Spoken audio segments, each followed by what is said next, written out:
अपना कंपनी खोले थे क्या? मैं कहा हाँ भैया मेरी खुद की कंपनी थी। बोला आपकी कौन सी कंपनी थी? तो मैं लोगों को बताता हूँ कि मेरा कंपनी एक छोटा मोटा था, मेरा क्रशर इंडस्ट्री था। और क्या करते थे? वो कागज करते थे। वो गलत ही करते थे, क्रशर भी था आपका। आपकी इंडस्ट्री में कितने थे? तो मैं कहा 50-60 वर्कर उस वक्त भी मेरे यहाँ मेरी इंडस्ट्री में काम करते थे। तो बोलता है तो क्रशर छोड़ के वकालत छोड़ के रिएक्शन आए। मैं कहा चाय बेचने से बढ़िया कोई काम है क्या? और अब तो साबित हो गया है कि प्रधानमंत्री बना है तो चाय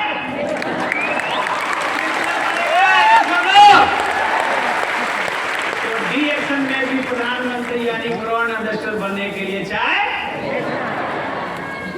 बेचना पड़ेगा। लेकिन दोस्तों जितने भी हमारे नए लोग हैं, अच्छा आप लोग में से कितने ऐसे लोग हैं जो मुझसे पहली बार मिल रहे हैं? जरा हाथ उठाएंगे। और वाह एक जोरदार तालियां हमारे नए मेहमानों के लिए। उसके बाद भी नहीं मानता है तो लोग पूछता है ना कि आपको रिएक्शन में क्या दिखाई दिया जो सब छोड़ के पागल की तरह आगे? मैं कहा पागल में छोटा मोटा नहीं हुआ था, पागल तो इतना बड़ा हुआ था कि अगर बच्चे नहीं पैदा हुए रहे, बच्चे नहीं रहते तो मेरी सासू माता मेरी तलाक दिलवा देती। क्यों तलाक दिलवा देती? क्योंकि शादी से पहले दामाद का इतना प्रतिष्ठा था कि दामाद आता था, एक इंडस्ट्री का मालिक होता था, और जिस जिले में मेरी इंडस्ट्री थी उस जिले का मैं सेक्रेटरी हुआ करता था। तो ससुराल वालों तो रोब में रहते होंगे ना कि बहुत महान दामाद मिला है। लेकिन वही महान दामाद कौन सा महान काम लेके चलाया ससुराल में? कौन सा काम? चाय लेके चला है। और क्या लेके आ गया? और दूसरा प्रोडक्ट कौन? पेस्ट ना भैया, चमकावे वाला साबुन। अरे साबुन तो साबुन था, लेकिन सबसे ज्यादा तो हद हो गया दोस्तों कि मैंने उस साबुन को 4-4 टुकड़ा काट के बेचना शुरू किया ससुराल में। तो पहला पागल तो था कि चाय साबुन बेच रहा है, और दूसरा पागल था कि साबुन को काट काट के बेच रहा है, इसको भर्ती कराओ। अब ऐसा दामाद तो भर्ती कराएगा तो छोड़ देगा। पागल नहीं महापागल का सर्टिफिकेट दिया लोगों ने, मेहरबानी एक ही किया कि काके भर्ती नहीं किया। नहीं तो भर्ती कर देता तो डॉक्टर कुछ न कुछ शॉर्ट शूट लगा ही देता ना। लेकिन आप लोगों के भी दिल में दिमाग में एक क्वेश्चन घूम रहा होगा दोस्तों कि आखिर ये आदमी जो नए लोग आए हैं उनके साथ तो बहुत सारे लोग मिलते हैं। कोई पढ़ा लिखा डॉक्टर मिलता है, कोई इंजीनियर मिलता है, कोई वकील मिलता है, कोई बड़ा बिजनेसमैन मिलता है। ठीक है दे दो, काम करने की बात करें तो बिजनेस ही बाकी रह गया है। ये तुम्हारे लायक है, ये काम नहीं करेंगे, ध्यान देते हैं लोग। और उसके बाद आप कैसे विनम्र हो जाते हैं? ठीक है सर, यही होता है ना।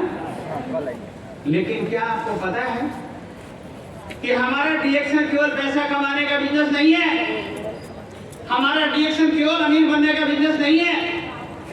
डीएक्शन उस इस दुनिया में वो सब कुछ पाने का जगह है जिसके लिए ईश्वर ने 84 लाख जोड़ियों में सर्वश्रेष्ठ बना के आपको भेजा।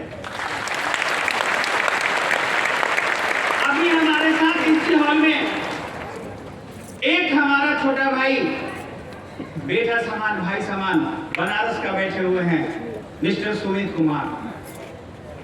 आप लोग डीएक्शन को उस नजर से लोगों से बात करते हैं जो नए लोग हैं, जैसे अदर कंपनी है, किसी के पास अदर प्रोडक्ट है। अरे हमारे प्रोडक्ट का इस दुनिया में कोई कंपटीटर नहीं है, हमारे बिजनेस प्लान का किसी दुनिया में कोई कंपटीटर नहीं है, हमारे डॉक्टर लीम जैसा कोई फाउंडर इस दुनिया में नहीं, हमारे गैनोडर्मा का कंपटीटर इस दुनिया में कोई नहीं है। तो गैनोडर्मा प्रमोट करने वाला प्रमोटर का कंपटीटर इस दुनिया में कोई है क्या? तो किंग ऑफ हर्ब हमारे पास है, तो किंग ऑफ प्रमोटर भी हम हैं, किंग ऑफ नेटवर्कर भी हम हैं, किंग ऑफ दी मार्केटर भी हम हैं, यानी इस धरती पे किंग ऑफ सुपर किंग हम हैं।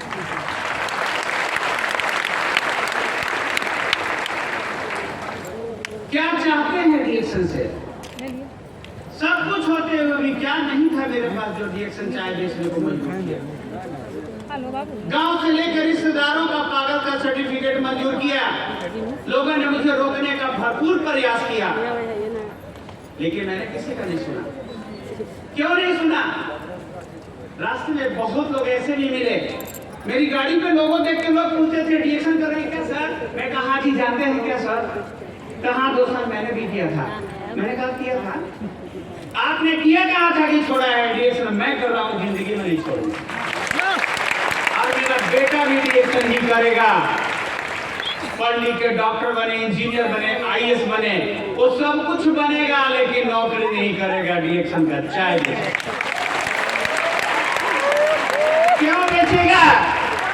क्योंकि वो बेटा भी जो आया है वो डीएक्शन गैनोडर्मा नहीं दिया है। 5 साल की बच्ची मेरी जन्म से बोलती नहीं थी, चलती नहीं थी, मेडिकल साइंस ने जवाब दे दिया था दोस्तों। घर में जाने के बाद आंख से आंसू के सिवा कुछ नहीं आता। 8 साल तक सेकेंड इशू नहीं था।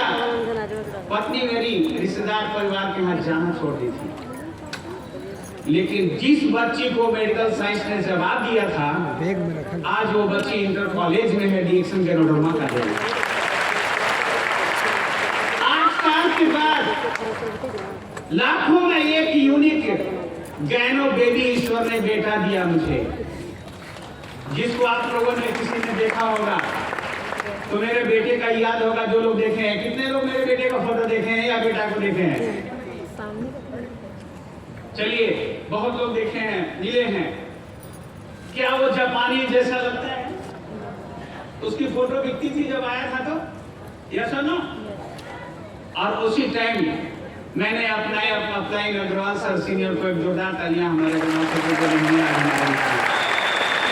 मैंने उनसे कहा था कि सर बेटी रिजल्ट तो 1 करोड़, बेटा हुआ तो 2 करोड़ और पीछे मुड़ने वाला आप नहीं हूं। अब आप मुझे बता दीजिए कि गैनोडर्मा ने बेटी का जिंदगी दिया, बेटा दिया, क्या मुझे चुपचाप घर में रहना चाहिए था? रहना चाहिए था? नहीं।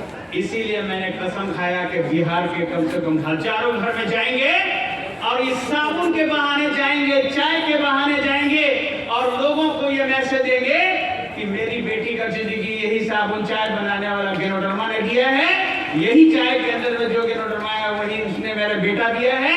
अगर आप लोग भी मेरे बताए रास्ते पे चलेंगे तो आपके घर में भी खुशहाली आएगी, आपका परिवार भी खुशहाल होगा।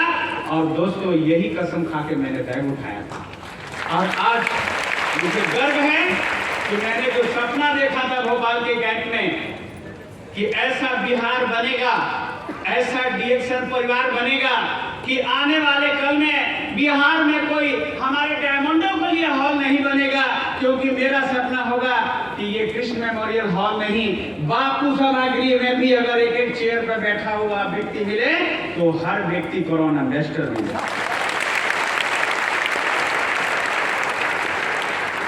और इसी हॉल में सुमित जी बैठे हुए हैं जो बनारस से आए हैं। आप लोग कहते हैं डीएक्शन कंपैरिजन करते हैं।